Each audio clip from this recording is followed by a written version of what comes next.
तो नमस्ते सभी को, आत्मवंदन सभी मास्टर्स को बहुत बहुत नमस्ते। और आज हम सोमवार को नए सप्ताह में फिर से जुड़े हैं। 40 मैसेजेस फ्रॉम 40 मास्टर्स, ये जो बुक है ये 94-95 में सी अरुणा जी ने चैनल करके लिखी है और वो पत्री जी की स्टूडेंट थी। और अब हम करीब 3 हफ्ते 4 हफ्ते हो गए हैं स्पिरिचुअल स्पायरल्स में उसका स्वाध्याय कर रहे हैं। और सभी मास्टर्स आके अपने बहुत अच्छे तरह से एक एक मास्टर ने क्या क्या हमें सिखाया है, क्या संदेश दिया है, खासकर एक ध्यानी को कैसे रहना चाहिए, ऐसे भी कई मास्टर ने संदेश दिए हैं। तो इसके अंतर्गत हमने कई सारे मास्टर्स के अभी तक सुन लिए हैं। और आज जो है, आज सोमवार के दिन पल्लवी यादव जी, जो कि बुलंगीर से है, उड़ीसा आंध्र के बॉर्डर पर रहती हैं। उनकी 2 बेटियां हैं, वो साइकोलॉजी की स्टूडेंट रही हैं। और आज वो हमें युधिष्ठिर जी, जो मास्टर युधिष्ठिर जी हैं, जिनका हम एक मतलब पांडव के तरह जानते हैं, उनमें से एक भाई थे सबसे बड़े, तो उनका वो संदेश हमें देंगी। और बहुत बहुत हम लोग है ना, पल्लवी जी को पहले तो बहुत तालियों से उनका स्वागत करेंगे कि उन्होंने ये चैलेंज स्वीकार किया और आज वो हमें बताएंगी। तो पल्लवी मैम, बहुत बहुत थैंक यू आपके समय के लिए। हाँ, सब बहुत बहुत thank you, best of luck. तो हम आपसे सुनेंगे अब। सभी को आत्मवंदन। स्पिरिचुअल टेबलेट के फाउंडर मास्टर पूज्य पत्री जी और जीके सर को आत्मवंदन। और इस ग्रुप, हमारे इस गीता ग्रुप के सभी मास्टर्स को आत्मवंदन और बहुत बहुत धन्यवाद मुझे ऐसा मौका देने के लिए। आज हम श्री अरुणा जी द्वारा 40 मैसेजेस फॉर 40 मास्टर्स पुस्तक से युधिष्ठिर जी के बारे में, उनके बारे में हम सुनेंगे। उसके पूर्व उनके बारे में थोड़ा हम जानें। युधिष्ठिर जी माता कुंती और महाराज पांडु के पुत्र थे। ऋषि दुर्वासा से मिले आशीर्वाद के द्वारा कुंती माता ने धर्मराज धर्मदेव के आह्वान से जो पुत्र को प्राप्त किया वो युधिष्ठिर थे। और उनके जन्म के वक्त, युधिष्ठिर जी के जन्म जब हुआ तब आकाशवाणी हुई थी कि सच्चे और पवित्र लोगों में सर्वश्रेष्ठ बनने के लिए उनको नियुक्त किया गया है। और वे सत्यता, नम्रता, सहनशील और दयालु धर्म के रक्षक के रूप में जाने जाएंगे। वो है अजात शत्रु। उसका अर्थ है जिसका कोई शत्रु ना हो। उन्होंने कौरवों को भी कभी अपना शत्रु नहीं माना। उन्हें दोनों कौरवों और पांडवों दोनों को एक साथ में हमेशा रखा और उनके साथ मैत्री बनाए रखने का हमेशा प्रयास किया। दोनों में, कौरव और पांडव में श्रेष्ठ होते हुए भी उन्होंने कभी राज्य का लोभ भी नहीं किया। उन्होंने अपनी योग्यता और कर्म के द्वारा हस्तिनापुर और इंद्रप्रस्थ दोनों में कुशलता पूर्वक नेतृत्व करके अपना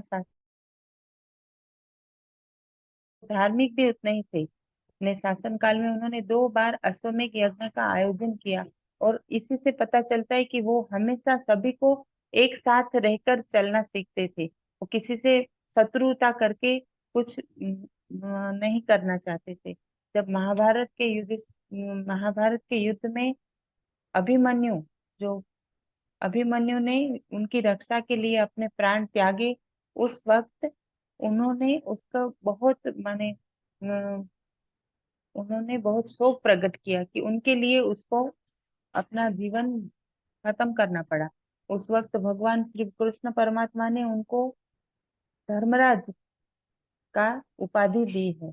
यह सब उसकी वजह से इतिहास में युधिष्ठिर को क्षमाशील, दयावान, नीतिपूर्वक, गुणवान और सत्यता और एक आदर्श राजा के रूप में जाने जाते हैं। इससे आप जो समझे कि ये उन्होंने अपने जीवन में हमेशा समाज और अपने आसपास सभी को एक साथ लेकर चलने का संदेश दिया है। और इस उसी के साथ अभी ये श्री अरुणा जी की बुक से हम कहेंगे कि समाज के उन्होंने कहा कि मैं एक समाज में रहता हूँ। समाज समाज के आदमी हैं। और उनके भाई, जो उनके 4 भाई हैं, वो चारों भाई शक्तिशाली थे, ध्यानी थे। उन्होंने समाज के नियम और उसके उनमें रहकर अच्छी तरह से रहना उन्होंने चुना। उन्होंने उस समाज के डिजाइन, समाज में जो नियम है उनको कभी उन्होंने तोड़ना नहीं चाहा और वे लगातार मन की तनावपूर्ण स्थिति में रहते थे। वो ना चाहते हुए भी वो उसी नियम के साथ चलते थे कि उनके उनके लिए कभी ये नियम टूट ना जाए। उन्होंने जब माता कुंती ने कहा कि द्रौपदी से अर्जुन का ब्याह हुआ और वो उनको लेके आए अपने साथ, तो माता ने कहा कि आप पांचों इसको बराबर में बांट लो। उस वक्त उन्होंने सोचा कि मैं अगर इस उनको पसंद नहीं आया ये बात, लेकिन क्योंकि बड़ों का आदेश है और वो समाज के नियम के अनुसार अगर कोई ऑर्डर दिया है तो उसको मानना है, इसीलिए उन्होंने उसको माना। उन्होंने कहा कि मेरी एकमात्र कमजोरी जुआ बताई। इसके बावजूद धर्म की पंक्ति पर जाना उन्होंने चुना, चाहे उसमें हार हो या जीत। वे केवल यह साबित करने के लिए जिए कि कठिन से कठिन परिस्थिति में भी अगर कोई आदमी विकसित, हमेशा विकसित ही होगा, चाहे वह जहां भी पैदा हुआ हो, पला हो या बड़ा हो। वे कहते हैं कि उनका जीवन कभी ध्यान की बात या किताबों की बात नहीं करता है। वे 12 वर्ष तक जब वनवास के दौरान भी उनकी गतिविधियां मुख्य रूप से कौरव परिवार की विभिन्न एस्ट्रल रिकॉर्ड्स को इकट्ठा करने के लिए ही थी। और वे और कृष्ण उनको हमला करने के आ, नुकसान और फायदे को ही ढूंढते थे। और उनके भाई, उनके परिवार के कौरव परिवार के एस्ट्रल रिकॉर्ड्स को आधार को ढूंढते थे। इस तरह उनका जीवन केवल ध्यान के लिए नहीं था। वे हालांकि वे ध्यान से एक बड़ा हिस्सा वे ध्यान में लेते थे, लेकिन कभी पूरा, हमेशा उन्होंने ध्यान तो किया, लेकिन कुरुक्षेत्र के युद्ध के बाद उन्होंने, उसके पहले कभी हमें ध्यान को केवल ध्यान को नहीं माना अपना जीवन का। 12 वर्षों के वनवास में जब उन्होंने कहा है कि द्रौपदी द्रौपदी को सबसे ज्यादा फायदा हुआ है, उन्होंने अपने गुरु श्री कृष्ण के साथ सानिध्य में रहकर अपनी जो मानसिक शक्तियों को फिर से वापस बुला लिया। उन्होंने, उनके जीवन का यह संदेश है कि हमें समाज के साथ रहना है और जब हमें आवश्यकता होती है तब हमें ध्यान करना चाहिए। हमें कभी ध्यान नहीं ना करें, ऐसे ना करके हमेशा अपने कर्तव्यों से के साथ आगे बढ़ के हमें जब जरूरत हो, आवश्यकता पड़े तो हमें ध्यान भी करना चाहिए, ऐसा उनका संदेश है। धन्यवाद।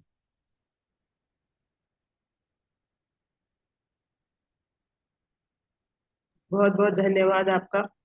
और आपने काफी अच्छी तरीके से हमें युधिष्ठिर जी के बारे में, उनके उनका जो संक्षेप में उन्होंने जो कुछ कहा तो युधिष्ठिर जी धर्मराज थे और उन्होंने मतलब द्रौपदी को इतना सम्मान की तरह की उन्होंने ही, द्रौपदी ने ही कितना 12 वर्ष की जो वनवास थे उसमें कितना तप किया।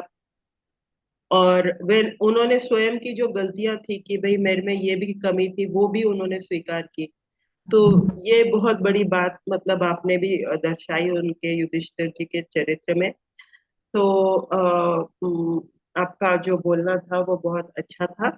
और अब हम पहले मतलब बाकी सब बोले या उनको क्या अच्छा लगा, हम लोग आपने जो अभी हमें संदेश दिया है उस पर आंख मूंद के कि हमें इसमें से क्या चुनना चाहिए या हमें इसमें से युधिष्ठिर जी क्या बता रहे हैं।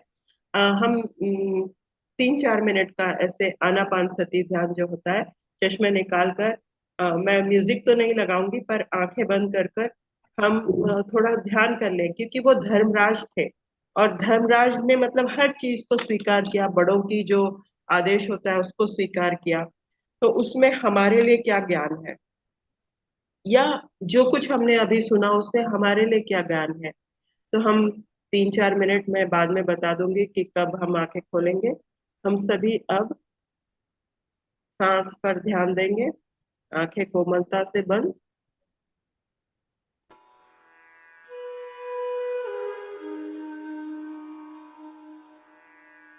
हमने जो युधिष्ठिर जी का संदेश सुना है,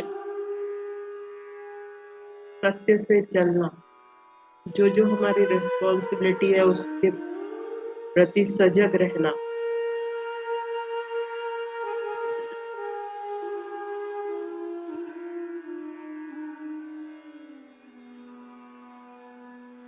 या कोई और, क्योंकि युधिष्ठिर जी की अगर हमने संदेश सुना है तो उनकी ऊर्जा यहाँ पर बनी हुई है और वे हमें क्या संदेश दे रहे हैं।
तो धीरे धीरे हम अपने ध्यान से बाहर आएंगे, आराम से 1-2 मिनट लेके।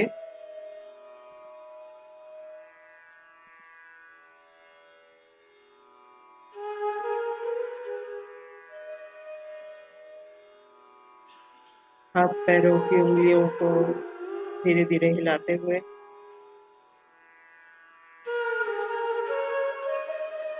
जागरूक होते हुए कि हमारे लिए, हमारे जीवन में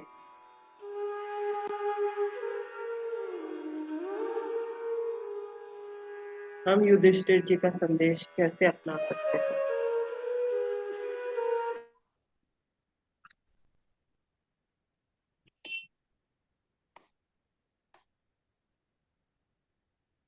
धीरे धीरे हथेलियों को आंखों पे रखें।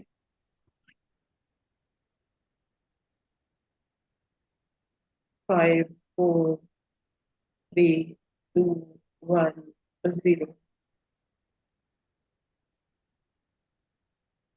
तो अब कोई कुछ कहना चाहेगा, क्योंकि मैं थोड़ा सा वो जो उस जो युधिष्ठिर जी का उत्तर है उसमें से शेयर करना चाहूंगी कि युधिष्ठिर जी कृष्ण जी के साथ उन 12 सालों में लड़ाई के युद्ध की तैयारी भी कर रहे थे और उन्होंने ये भी लिखा है कि हम हमारा जीवन सिर्फ ध्यान के लिए नहीं है, लेकिन कई चीजों मतलब हम ध्यान में भी मेजर पार्ट में इन्वॉल्व थे।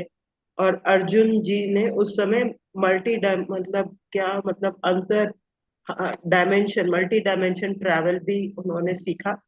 तो हम जब नारद जी का करेंगे, जो भी नारद जी का लेगा, उसमें भी मल्टी डायमेंशनल ट्रैवल के बारे में जो गुण है या जो क्वालिटी है वो उन्होंने भी प्राप्त की थी।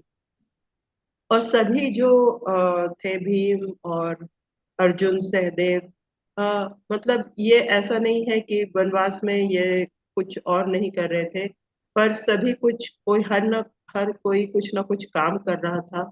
और ये भी था कि भीम जी जो थे वो अपने आप को दुशासन के समक्ष खड़ा कर सके, इसके लिए वो अपने आप को तैयार कर रहे थे।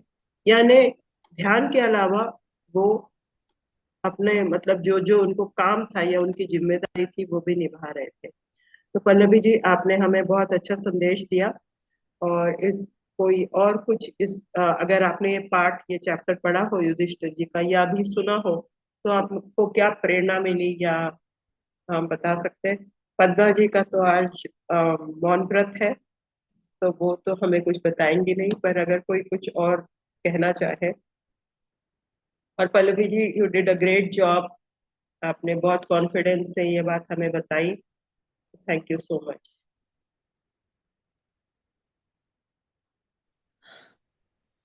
आत्मवंदन मैम। आत्मवंदन। आत्मवंदन सभी को। पल्लवी जी ने बहुत अच्छा बताया और समझ आया हमें। भले क्रिस्प था, शॉर्ट था, लेकिन हमें जो उसमें लेना है तो बहुत अच्छे से समझ दिया। और उनका स्वागत हमारे ग्रुप में शायद पहली बार लिया, बहुत अच्छा लगा। तो बस मैं और ज्यादा जानती नहीं हूँ। पद्मा जी या कोई और बताना चाहे तो बता सकते। धन्यवाद मैम। हाँ हाँ, तो थैंक यू अन्नपूर्णा जी, आपने पल्लवी मैम का वो किया, अ, हौसला अफजाई, है ना? क्योंकि थैंक जब यू हम मैम। पहली बार सबको संबोधित करते हैं तो थोड़ा मन में घबराहट सी होती है, लेकिन आपने बहुत अच्छी तरीके से वो संदेश दिया। Thank you so much Pallavi ji. Thank you.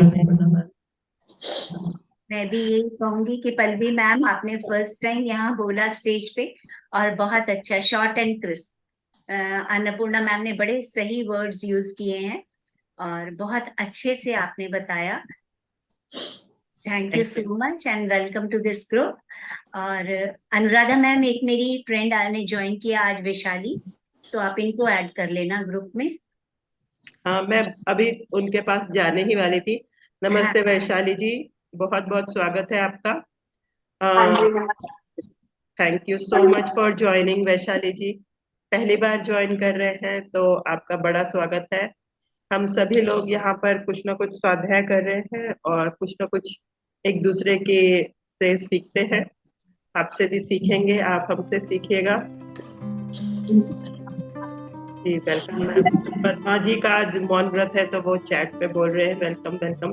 तो ऐसे हो जाते हैं कि एक स्टेट पे आकर ना हम ओवर कॉन्फिडेंट हो जाते हैं, जबकि देखो युधिष्ठिर जी भी जानते थे कि कृष्ण भगवान उनके साथ हैं, अर्जुन जी भी जानते थे कि कृष्ण भगवान उनके साथ हैं। तो कृष्ण भगवान ने लास्ट में जब कहा था ना, कि जब इन लोगों ने पूछा था कि आपने हमारी मदद क्यों नहीं की, तो उन्होंने कहा था कि जब दुर्योधन ने अपने लिए अपने मामा को चुन लिया, शकुनी को चुन लिया, तो आपने उनकी जगह मतलब आपने मुझे क्यों नहीं कहा, मेरे लिए क्यों नहीं कहा कि हमारी जगह भी, मतलब मेरी जगह भी कृष्ण खेलेंगे। तो यहाँ पे आके ना थोड़ा सा लगता है कि किसी किसी टाइम इंसान भगवान के ऊपर इतना डिपेंड होते हुए भी, इतना अच्छे से कांटेक्ट होते हुए भी हम भूल जाते हैं कि यहाँ पे हमें भगवान की मदद लेनी है। यू रिमेम्बर जिस समय वो उन्होंने जुआ खेला था, वो क्या कहते हैं उस गेम को? द्यूत द्यूत। द्यूत द्यूत नहीं नहीं, क्या कहते हैं उस गेम को? पासे द्यूत पासे डालते हैं। द्यूत हाँ जी, द्यूत पासे। द्यूत बोलते हैं। और चौरस। पासे चौरस। चौरस। चौरस। वो जो गेम खेली थी जिसमें वो हार गए थे, जिनकी वजह से इनको 14 साल का वनवास हुआ था, या द्रौपदी का वो चीर हरण करने की कोशिश की गई थी। तो मतलब कृष्ण भगवान ने लास्ट में उनको ये कहा था कि अगर दुर्योधन ने अपने मामा को अपनी जगह खेलने के लिए कहा और आप मान गए, तो आपने मेरे लिए कहना था ना। उन्होंने कहा कि कृष्ण भगवान को कि आपने हमारी उस समय मदद नहीं की। तो कृष्ण भगवान ने कहा था कि आपको चाहिए था कि आप मुझ मेरे लिए कहते कि शकुनी अगर आपकी तरफ से खेल रहा है तो हमारी तरफ से कृष्ण खेलेंगे, तो वो हार, तो आप हारते ही नहीं कभी भी। तो मैं ये पॉइंट एक ऐड करना चाह रही थी कि युधिष्ठिर जी या कोई भी हो, मतलब हम लोग इतना भगवान पे विश्वास करते हुए भी कई बार ऐसी सिचुएशंस में हम भूल जाते हैं कि हमें उनका सहारा लेना है। जी मैम, जी जी। अच्छा, अब मुझे पूरी बात समझ में आई कि मतलब ऐसा कोई प्रसंग होगा कि बाद में मतलब युधिष्ठिर यस। जी ने या पांडवों ने बोला होगा कि हाँ हाँ। आपने हमारी क्यों नहीं मदद की। यस यस, ऐसे ही द्रौपदी के लिए भी उन्होंने कहा था कि जब तुम्हारा चीरहरण हुआ तो तुमने मुझे तब याद किया जब बिल्कुल आखिर पे स्टेज पे पहुंच गए कि अब तुम्हारी पूरी मतलब नग्न होने की स्थिति में आ गए। तो तुम उससे पहले तुमने मेरे को क्यों नहीं याद किया? मैं तो दरवाजे पे खड़ा था, तुम्हारी वेट कर रहा था कि कब तुम मुझे अंदर बुलाओ। बिना बुलाए तो मैं नहीं आ सकता था। तो ये 2-3 चीजें मुझे हाँ हाँ टच हाँ, करती हैं। बहुत बहुत अच्छी बात आपने बताई। ये हाँ पॉइंट बहुत अच्छा रहा कि भाई हम अपनी मतलब गलतियों को भी स्वीकार करेंगे, पर गलतियों में से ये कि हमें भगवान को या उनकी जो यस उनको तभी याद कर लेना चाहिए कि राइट, हाँ मैं यही हर कहना चीज चाहती में थी। याद कर लेना चाहिए। हाँ आप पॉइंट बोल रहे हो। हाँ, कि जब ऐसी कोई स्थिति आए तो हमें उसमें पहले से हमें रियलाइज होना चाहिए कि हम किसके ऊपर डिपेंडेंट हैं। तो जो हमारे साथ है, जो पल पल हमारा साथ देते हैं, उस समय हम कभी भूल भी जाते हैं। तो शायद लिखा ऐसा होता है जो भी। तो ये मैं जी कहना जी जी मैम, बहुत अच्छी तरह से आपने बताया रेखा मैम। थैंक यू, चाहती thank you so much. Pallavi ma'am thank you, बहुत अच्छा लगा। एक बार और अब अगर अपना वीडियो ऑन कर देंगी और मुस्कुरा देंगी तो थैंक यू सो मच। और अब आप ये नहीं बोलेंगे, अब आपके लिए पूरा ये प्लेटफॉर्म है, आप जब भी चाहे अपनी बात यहाँ पर रख सकती हैं। And thank you Pallavi ji, thank you so much. Thank you so much. Thank you, thank you. सभी को बहुत बहुत धन्यवाद। जी जी, thank you so much for your wisdom really. Thank you. Okay thank you okay, ma'am, thank you. धन्यवाद thank you Shirisha, thank you Madeleine, सभी को थैंक यू, सभी को, थैंक यू, धन्यवाद। धन्यवाद। पद्मा जी थैंक यू।